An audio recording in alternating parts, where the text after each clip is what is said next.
Assalamualaikum ya akhi wa ukhti. Assalamualaikum ya akhi wa ukhti.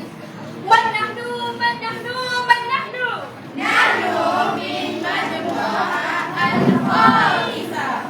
Majmu'ah al-Khamisa mukarrarah wa nashiqah wa jamiyah. Hai kawan-kawan, hari ini kita orang nak terangkan tentang al-huruf muka surat 8. Korang semua dengar tak? Jangan tidur. Kalau tak, tak kawan.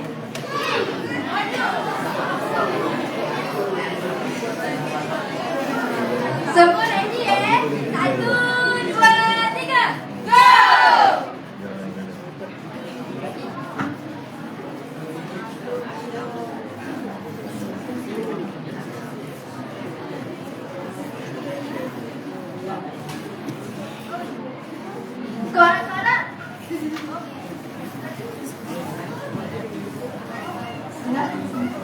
Korang-korang Korang-korang tahu tak apa itu huruf ucap?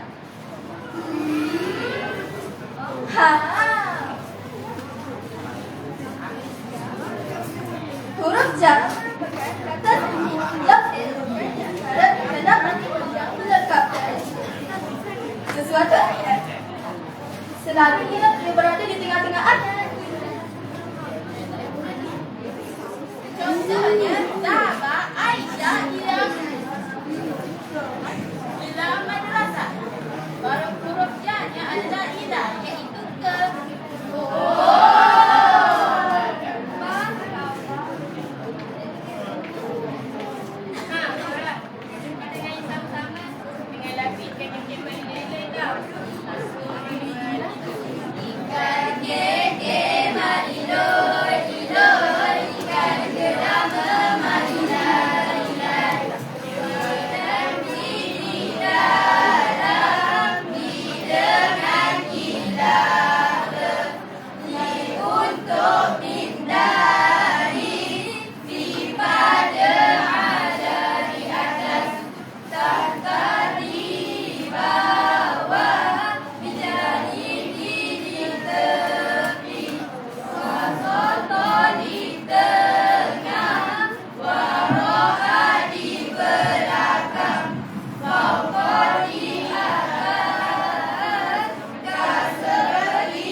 Okey korang, itu sahaja daripada kami.